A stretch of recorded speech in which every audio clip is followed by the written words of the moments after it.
अस्सलाम वालेकुम dear students. जो स्टूडेंट्स भी सेकंड ई कैट की नस्ट एनईटी 4 की घर बैठे एक प्रॉपर वे से प्रिपरेशन करना चाहते हैं तो आप हमारे न्यू बैच को ज्वाइन कर सकते हैं। इस दिए गए कॉन्टैक्ट नंबर पे व्हाट्सएप करके आप लोग हमारे बैच की तमाम डिटेल्स ले सकते हैं। हमारे व्हाट्सएप चैनल को ज़रूर फॉलो कर लें, इसके थ्रू आप लोगों को बहुत ज़्यादा इंपॉर्टेंट अपडेट्स आने वाले दिनों में मिलती रहेंगी। इसी वीडियो के डिस्क्रिप्शन में आपको इसका लिंक मिल जाएगा। जैसे कि मैंने एक सीरीज स्टार्ट की हुई है, ई कैट 1 के पेपर में जो क्वेश्चंस आए थे वो एमसीक्यूज आप लोगों के साथ विद एक्सप्लेनेशन हम शेयर करते हैं। अब जैसे कि ये पहला क्वेश्चन है, a geometric progression has a first term of 2। A first term geometric progression की 2 गिवन है, कॉमन रेशियो हमारे पास 3 है। If the sum of the series is 26, how many terms are there in the sequence. तो number of terms हमने निकालनी है। अब आप देखें तो कॉमन रेशियो हमारे पास 3 या 1 से ग्रेटर है, तो उस वक्त हम जियोमेट्रिक प्रोग्रेशन के लिए सम के लिए ये वाला फार्मूला यूज करते हैं। अब A1 हमारे पास फर्स्ट टर्म है, आर से मुराद कॉमन रेशियो है। अब कॉमन रेशियो कैसे आती है? नेक्स्ट टर्म को प्रीवियस से डिवाइड करने से। आप लोगों ने सिंपल इसमें वैल्यूज प्लग इन करनी है। सम भी हमें n टर्म्स का गिवन है, n हमने फाइंड आउट करना है, तो इसकी जगह 26, फर्स्ट टर्म की जगह 2, इधर r की जगह 3 लिखेंगे, ऊपर इसकी पावर n -1, फिर r की जगह 3। अब आप 3 -1 करेंगे 2, ये 2 से कट जाएगा, तो 26 इक्वल होगा 3 की पावर n -1 के। ये -1 लेफ्ट साइड पे जाके +1 होगा, तो 27। अब 27 को भी हम लिख सकते हैं 3 की पावर 3, तो बेस इनकी सेम है और n की वैल्यू हमारे पास 3 आ जाएगी, जो कि हमारे पास बीटा ऑप्शन में मौजूद है। तो इस टाइप के क्वेश्चंस को ऐसे हमने करना है। ये ज्योमेट्रिक प्रोग्रेशन वाला काफ़ी इंपॉर्टेंट टॉपिक है, इसको आपने अच्छे तरीके से देख लेना। इसमें से काफ़ी क्वेश्चंस आए हुए थे फर्स्ट ई कैट में। What mathematical terms refer to the sum of all the values in a data set divided by the total number of values? तो जब आप सम को टोटल नंबर ऑफ वैल्यूज से डिवाइड करते हैं तो उसको हम एवरेज या मीन कहते हैं। अब ये जो बाकी ऑप्शंस हैं इनका भी आपको पता होना चाहिए। मीडियन बेसिकली क्या होता है? ये मिडिल टर्म होती है डाटा में, जब हम डाटा को ऑर्डर में अरेंज करते हैं स्मॉलेस्ट से ग्रेटेस्ट वैल्यू की तरफ, तब जो मिडिल वाली वैल्यू होती है उसको हम कहते हैं मीडियन। अब मोड क्या होता है? ये मोस्ट फ्रीक्वेंट नंबर होता है, जो नंबर डाटा में ज़्यादा दफ़ा आता है उसको हम मोड कहते हैं। रेंज क्या होता है? जब आप डिफरेंस लेते हैं लार्जेस्ट और स्मॉलेस्ट वैल्यूज़ का डाटा सेट में, तो वो जो आपके पास आंसर्स आते हैं उनको हम रेंज कहते हैं।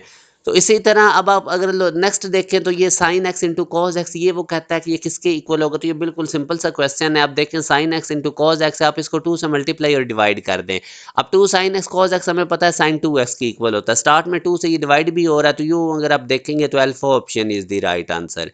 नेक्स्ट क्वेश्चन है, which of the following statement accurately describe the relationship between the graph of sine x and cos x. तो अब ये सारे ऑप्शंस गिवन है, तो मैं बारी बारी इन तमाम ऑप्शंस को एक्सप्लेन कर देता हूँ। नेक्स्ट स्लाइड में आपको पता चल जाएगा।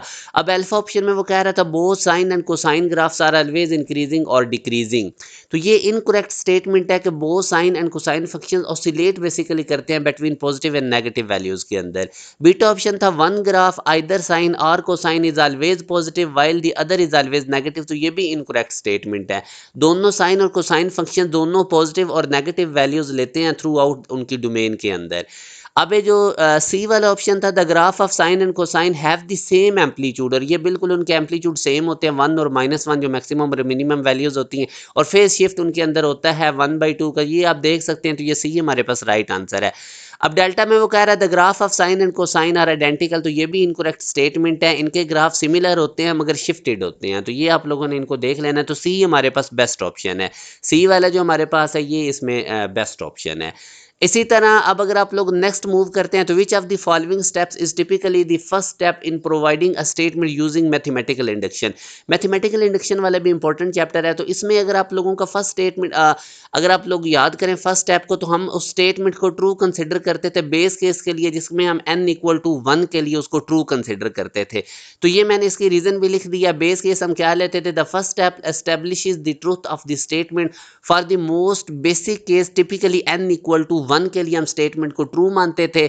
और फिर हम इंडक्टिव स्टेप लेते थे कि हम उस स्टेटमेंट को अज्यूम कर लेते थे कि वो होल ट्रू है for an arbitrary positive integer k के लिए।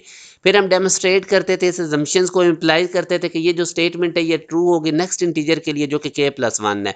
तो ये काम हम मैथमेटिकल इंडक्शन में किया करते थे कि पहले उसको n इक्वल टू 1 के लिए ट्रू कंसिडर करते थे, फिर एक हमारे पास पॉजिटिव इंटीजर आर्बिट्रेरी k के लिए ट्रू कंसिडर करके तो k+1 के लिए हम इसको ट्रू प्रूव करते थे।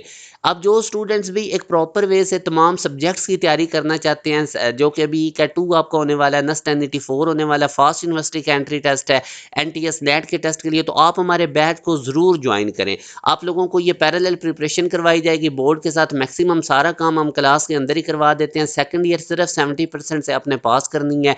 जितनी भी टॉप यूनिवर्सिटीज़ हैं वहाँ पे सेकंड ईयर मेरिट फार्मूला में काउंट नहीं होती, फर्स्ट ईयर के नंबरों की बेस पे और मोस्ट इंपॉर्टेंट एंट्री टेस्ट की बेस पे और कुछ मैट्रिक का कुछ यूनिवर्सिटीज़ पोर्शन रखती है, इसकी बेस पे आप लोगों का एग्रीगेट बनेगा। तो जो स्टूडेंट्स भी घर बैठे प्रॉपर वे से प्रिपरेशन करना चाहते हैं, ज़रूर हमारे बैच को ज्वाइन करें। चंद सीट्स रह चुकी हैं, इस दिए गए कॉन्टैक्ट नंबर पर रब्ता करके व्हाट्सअप करके आप लोग हमारे बैच की तमाम डिटेल्स ले सकते हैं। और याद रखें कि ये हमारा लास्ट बैच है जिसमें आपको नस्ट NET 4 और ECAT 2 की तैयारी करवाई जाएगी इस सेशन के। इसके बाद फिर हमारा NET 4 और ECAT 2 के लिए बैच नहीं स्टार्ट होगा। अपना ख्याल रखिएगा। अल्लाह हाफिज़।